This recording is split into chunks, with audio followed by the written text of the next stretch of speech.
Welcome to Speakernomics, the official podcast of the National Speakers Association. Created by speakers for speakers. It's your fast track to sharper skills, bigger impact, and a smarter speaking business. Subscribe and download using the link below. And step into the spotlight. Welcome to Speakernomics, the National Speakers Association podcast. We are here to help speakers elevate excellence by sharing expertise and challenging one another to improve. I'm Ann Bonney, CSP, and I am lucky enough to be one of your 2026 Speakernomics podcast hosts. And I get to interview our amazing colleagues so that we can elevate our excellence, so that we can be better at this glorious career of ours. And one of the coolest things about being a host here is that I get to learn about all the different backgrounds and areas of expertise that all of our guests come from. And today's guest, it was fun to stalk her to get ready for this one. She blends the precision of a CPA, the mindfulness of a yogi, and the innovation of a business leader into one little speaker package. She is a recovering CPA. She's a musician. She plays the bass and the electric violin. She is a mother. She is a best-selling author of 3 books, podcast host, dynamic and award-winning keynote speaker, and she is transforming how organizations measure success through the B3 Method Institute, or the B, not squared, tried, B. It's now you got me cubed. Yeah. B cubed, thank you. I knew there was a B3. No, Ann, in your psychology major here. She is transforming how organizations measure success through the B cubed Method Institute and her unique formula called Fulfillment ROI, where personal well-being directly translates into increased productivity, enhanced creativity, and improved organizational profitability. And today we're going to talk with her about building our brand, creating thought leadership strategies that work, and a little something about sponsors that could increase your potential for income. So I'm thrilled to welcome today's guest, Amy Vetter, CSP. Amy, thank you for being here today. Well, thank you for having me. I need you as my intro, like, more often. I should have just clipped that recording. That was awesome. There you go. Other than that middle with the cubed part, you know? Yeah. Well, welcome to Speakernomics. And I've known you in from influence and from other events in the world, but I've never gotten a chance to just really sit down and chat with you. So I'm super excited that we get to do this today. And let's talk thought leadership first, because this is a word that I growl a little when I hear, because it's being thrown around. I'm a thought leader. But I'm not. And so I'm interested to hear your take on it and how we can create thought leadership strategies that actually work for our business. So first, start off with, what do you think it means? What is it and what isn't thought leadership? So I think it's a term that I'm with you, that I've never been truly comfortable with when people call you a thought leader. There's something a little off-putting about it. Like, we all have thoughts. So, but I would say in my career, I think it's something like, I think a lot of people try to clam on to, like, the latest news article or something else that they might hear, but not necessarily something that aligns with your purpose and, like, who you are. And I think that's been very important in my career, that it's been very authentic to who I am. And it hasn't always been, I've definitely gotten feedback. Like, I'll tell you an example. Like, when I've always been a speaker. I was in corporate, side of it, but I was speaking on the corporate side. But when I came out on my own, when I started my business in 2018, I really wanted to blend this business side and mindfulness side, these two, sides of me, of being a CPA, corporate executive, and a yoga teacher, and how important that was to bring that into your everyday life. And I actually paid somebody before I started, because I really wanted to get their feedback on what I was going to be doing. And they kind of threw up all over it and was like, CPAs aren't going to care about this. What's so special that you're a yogi? On and on and on. And I literally stood back from that and I was like, in my gut, I knew it was the right thing to do. And I think that's part of where you have to go with it. It's like you've got to dive deep inside of you. And if you're going to go out with a message, you have to really mean it because that message needs to be evergreen and it needs to last a long time. There might be different iterations of it, but you've got a lane. And, if you're not really into your message or what you're putting out in the world, it's going to show because you keep switching what you're talking about. Yeah, Yeah. and you're never going to get that depth of Yeah. knowledge You're because not interested. you're not interested. Somebody told me recently, they were like, "Oh, you should speak on AI." And I was like, there is no universe in which I should speak on AI.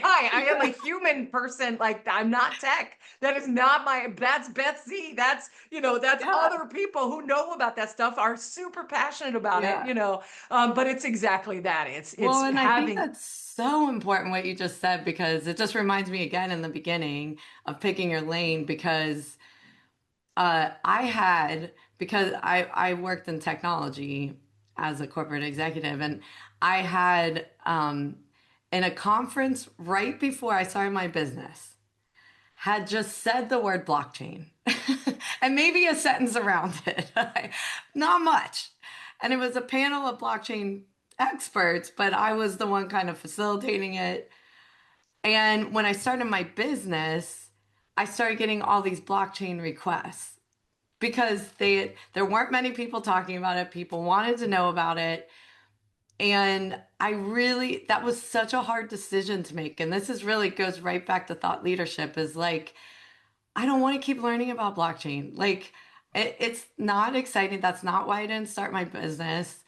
So if you need to pivot your message, like with AI, to talk about the human side of AI, but not talk about AI, then that's still an alignment. But if you go that direction, it's like, who's Anne talking about? Like, who yeah. is she? Yeah, like, So this piece of authenticity and having passion for your message mhm. for you goes into this thought leadership piece. Yeah, because like just even remembering that whole, there was just this crossroads of like, I could make a lot of money on blockchain.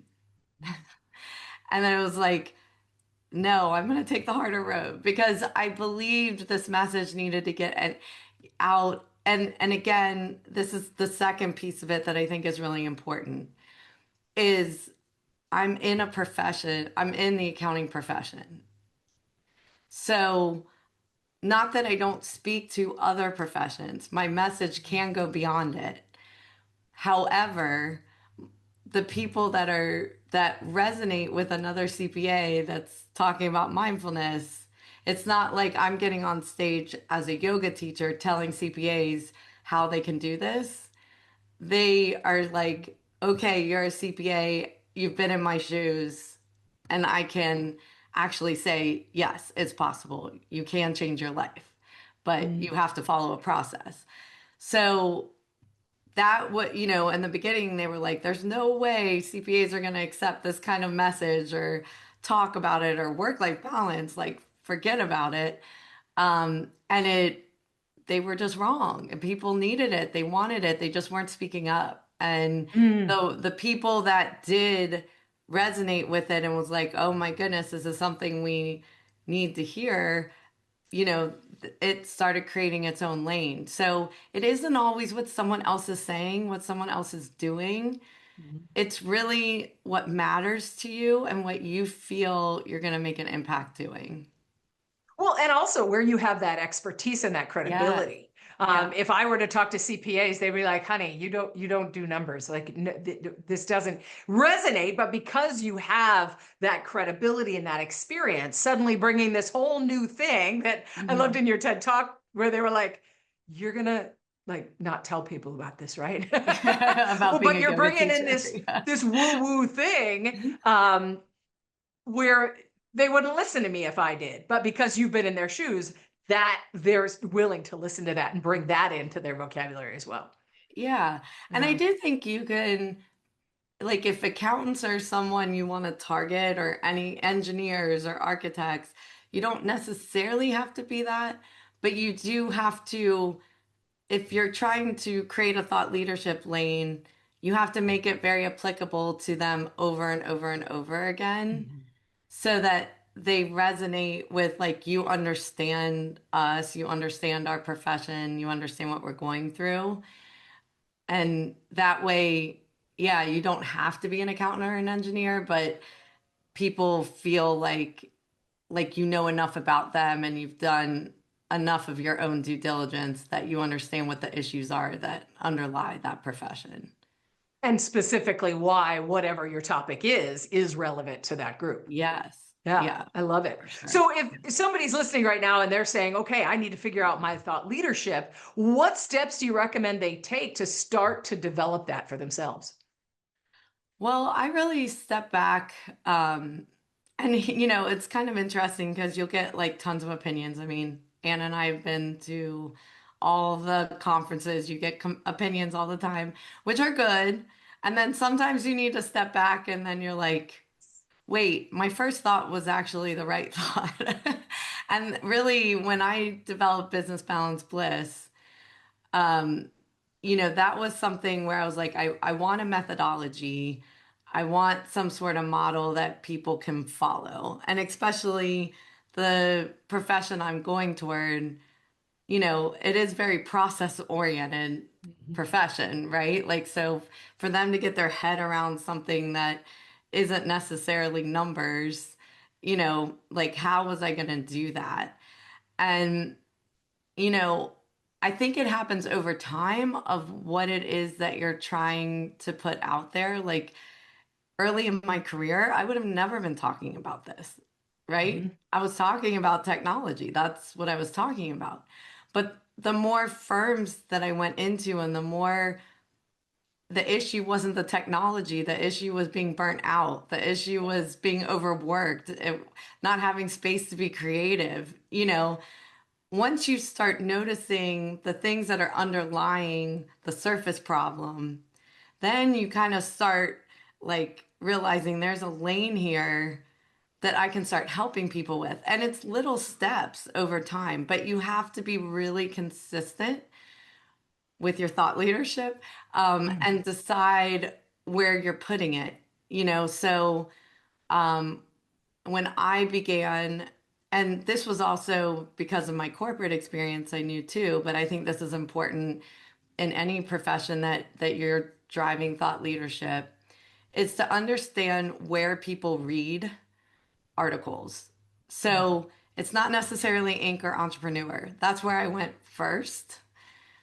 But I realized accountants are reading CPA Practice Advisor and Accounting Today and Journal of Accountancy. Like that's where they're getting their information. So if I want to get my thought leadership in front of them, I need to figure out how to submit articles to those places where they're Mhm. going to be, And I think that's really important because I think we also think we can just spray wide, Mhm. and unless you're Mel Robbins, that doesn't necessarily work for everybody, to create Yeah. a career, and you can, go into different professions over time, but it is important to understand the audience and where they're going so that Mhm. you're putting it in the right place.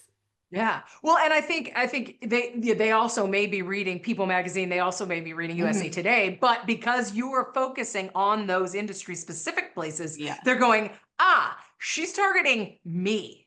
And Yes. this is relevant to me, not just all of Yes. us. Yeah. Yeah. And you have to be consistent. So it's a Hmm. commitment, right? Like, so whatever you decide to do, whether it's LinkedIn articles, whether it's, submitting articles to a magazine or newsletter, like we have to do it consistently because people expect to see it now, Yeah. So if you want to start getting known for a certain type of topic, you can't just do it once and think that that's what's going to hit. Like it's Mhm. an investment and it's a commitment. Is there a particular either a medium, a marketing medium, or a platform that you think is most effective? Because this is one of the biggest challenges for us as we're trying to get content out there. Is do we put it on LinkedIn? Do we put it on websites? Do we put it in journals? I guess it depends on the industry. But what are Yeah. your thoughts on prioritizing marketing mediums? I mean, I wish I had a great answer for this because we've done so much research of like, and we have our own newsletter.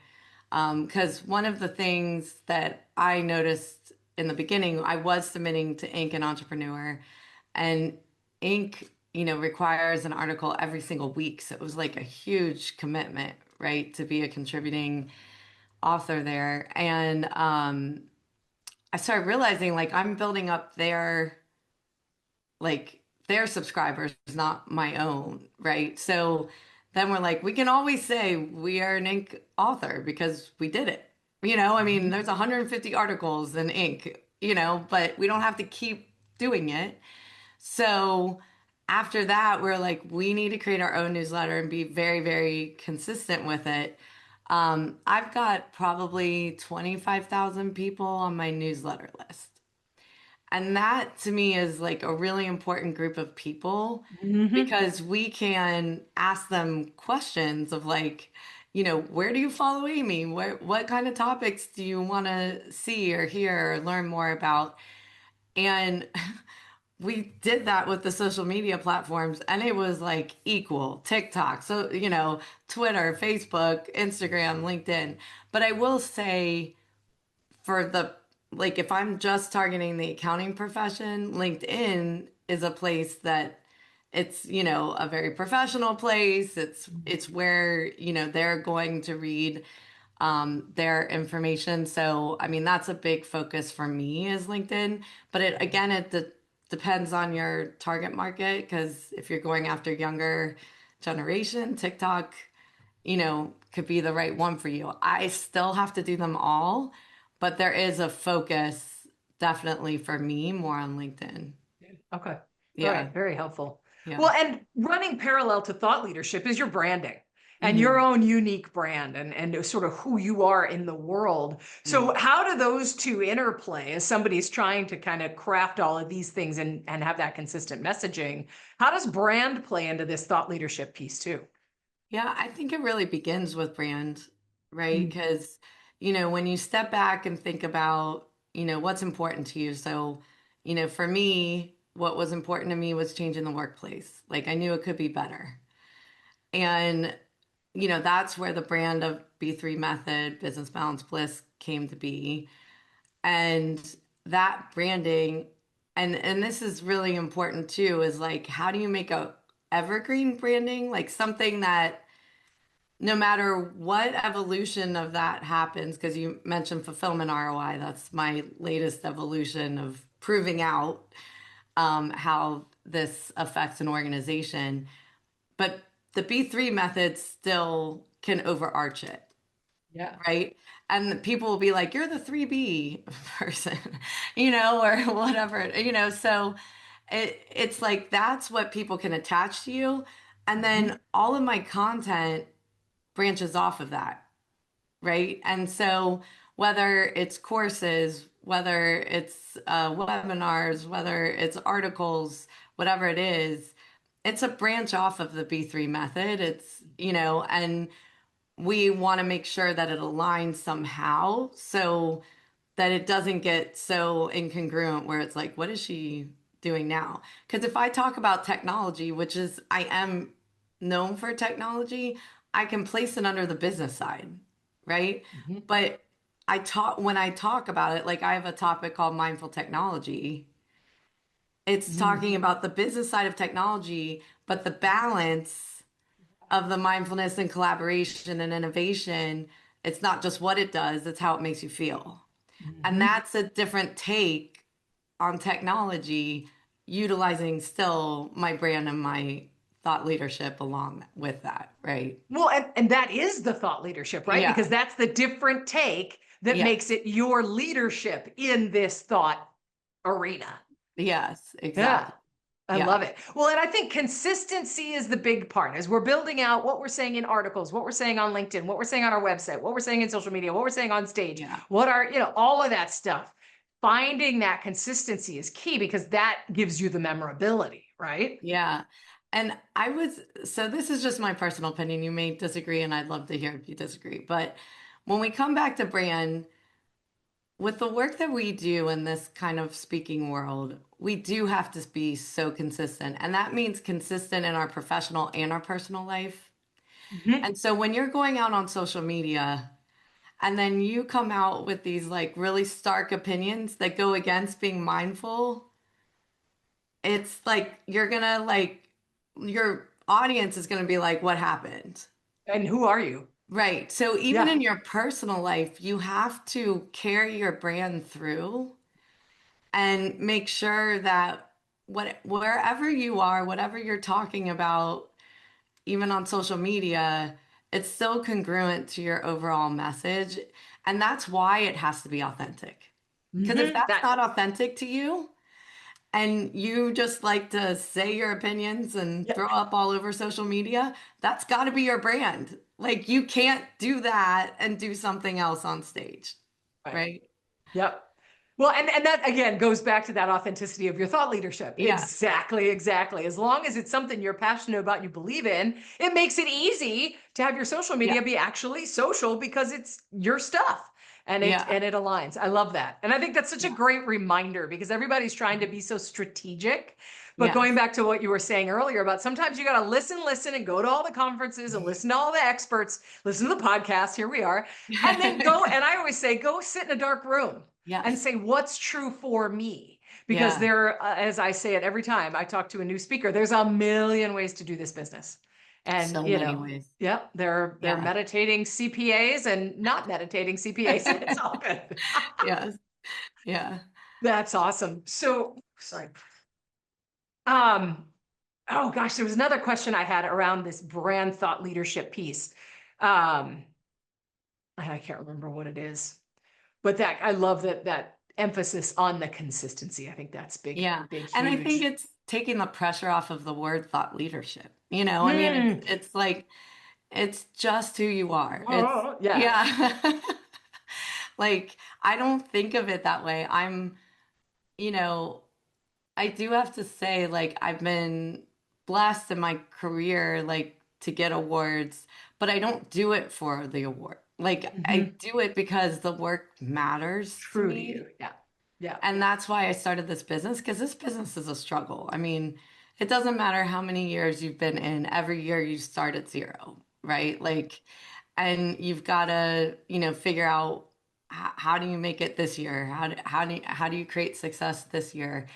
And you have to really care about what you're doing.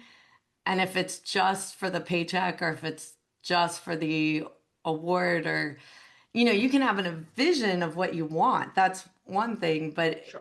like it has to like really be true to you no matter what, even if you didn't get the award or the big payoff, right? That you Right. felt like, you know what I did mattered. Yeah. Yeah. And it goes back to that intrinsic versus extrinsic Mhm. motivation. If it's Yeah. that intrinsic motivator of like, I feel good about what I'm doing, even if nobody notices, I look Yeah. out in the audience and people are smiling and nodding and Yeah. saying, thank you. Boom. Okay, cool. I Yeah. did good today. Oh, look, and I got an award too. Yeah. So Exactly. in your opinion, and I know this is a loaded question and one that everybody's going to have a different answer to, but in March, Mhm. oh, April, gosh, how's it April already? In April of Yeah. 2026, who, what types of things would you be hiring in this brand thought leadership area? Because there's so many experts that you can hire to do your social media, to, ghostwrite Mhm. for you, to publish books for you, to, to help you plan your thought leadership. Where do you think is the most ROI on our finite dollars when we're trying to figure all of this stuff out? Yeah. It is an investment. I mean, it definitely is. It's either an investment of your time or who you're paying to help you with it. Mhm. Right. Now, there's a lot of AI that will help you. I um I think AI is a starting point, but you're starting to see out on social media every post looking the same. It might not be the Oh. same content, but it's the exact same format, and AI. And as soon as I see Yes. it, I'm like, oh man, that Hmm. wasn't them. And then it like disappoints you, right? Like, so even if you start with AI to speed things up, uh, you still got to work the content, to make it your own. Now, in my business, I've always had a writer that's worked for me, that gets to know my voice, that we collaborate, that helps me no matter if it's my speaking, if my articles, whatever it is. That's a really important person. It's a part-time person, it's not a full-time person, but uh, I think it's a really important piece if this is an important, lane you want to go down. Mhm. And then I also believe design is really important. And I am a visual person, my background being a musician, artist, you know, I care what everything looks like. And so having a really good designer that can take your content and make it pop, whether it's on social media, whether it's in your decks, in your newsletter, whatever it is, that goes with your brand. So Mhm. everything I do has consistency in color scheme. Um, so it's not just the words that are written, it's also the visuals that go with it. Yeah. Yep. Well, and again, yeah, like you said, that goes back to that consistency because everybody's going online to look you up. Oh, Amy Vetter's Yeah, our speaker. Oh, I'm going to go look her up. I'm going to go to her website. So it's not just the words. It's not just right. where you are, but it's also what it looks like. I love it. Yeah, and how it makes you feel, right? Yeah. Like if you're a futuristic speaker, your design's going to be totally different than my design as a mindfulness speaker, right? Like I want people to feel calm, or when they see the design, they're like, "Oh, okay, I can take a moment," And that is really important, and it's really hard. I'm very picky with designers, and like I look at everything. So, it does take up time, but I think it's a really important piece to the puzzle. Yep, yep. And yeah, and my hair and my comic book Yeah, aesthetic often go together. And exactly. but Yeah. finding the right person to do that is really important. I love it. So Yeah. let's shift gears a little bit here as we think about how do we pay for our writer and our designer and all the things. One of the things you talk about is having sponsorship as a line of business. Mhm. What does that mean? Because I want a sponsor. Yeah, so this was kind of interesting for me. When I worked in corporate, there were always, thought leaders that we had contracts with, and, that would help get our message out, whether it was through webinars or things that they were doing. So I had that background of kind of remembering that we would hire people to do those things, or I had been that younger. But it looks so different now in this world. And so one of the things that happened was COVID. Uh, when I initially went into this business, I was like, I'm not doing anything else but speaking. Like that is what I'm gonna do. And then COVID happened, and I was like, okay, that's not going to work. So I've got to, create other lines of revenue in this business. And one of the things that I did was for big accounting firms, I would do these big consulting engagements. But these smaller firms couldn't have access to it because it was too expensive for a consulting engagement. So I was like, well, I'm going to create a course and make it like a one to manys and do group work so that they can have access to it too. I want more people to be able to do it. But the price point was really hard, right? Like, so when you're looking at these things, I was like, oh my goodness, like how many get anyone to pay? Like even doing it this way, it's still like really, high expertise content. So it's got to be priced at the right amount.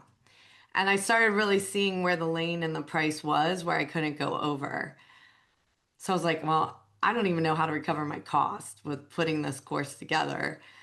And then I was going to a conference in the accounting profession, and all of a sudden I was like, I wonder if like technology companies would sponsor this course. So I probably, all the exhibitors there, I made separate meetings with and literally made a one pager about the course, what they would get. And then, I think a lot of times, and this is like what I end up doing as an entrepreneur, is I come up with all these ideas, I put this product or service out and it flops, right? And no one Mm. really knows that you've done it, but then you've invested in it, right? But then when you like come back later, you're like, could I reuse something that flopped and have it as a benefit in another area, right? Mhm. And so that's what I started doing is like, what are all the things that we've got? And how could I package this in? And I made 3 packages for these sponsors, and I got 6 sponsors for this course. And I was like, oh my God, if I had put like more time into that, I probably wouldn't have. It was like literally the weekend before I went to this conference, and it Yeah. was just crazy. But it was a really good learning experience. So I did that in, I think, 2021. Um, and it's had evolution since then, but it's been called the best in class tech stack. And so what I've done is like they pay an annual sponsorship, but there's all these benefits that they get beyond the course just by being associated with our brand that we Mm. put out in front of other people that follow us as well. And so all those things I've invested in the newsletter, the other content pieces and so forth, like they have, we have their brand on there, as a chosen brand. And so that was huge because it basically helped me be able to keep providing the course, Right. so it's sometimes, not the thing that you build up for 3 years. It's like, like ping, like try that, and then, yeah, so that kind of started um, that. And it's evolved to other things over time where then they want other influencer sponsorship work that I could not have predicted when I started this business. Yeah. Well, and if you can under promise and over deliver for those sponsors, suddenly they're like, "Oh, I love B3 Institute. I love Yes. these guys. Let's see what else we can do." And we start getting Well, creative. that's really important what you just said. So that is what we do.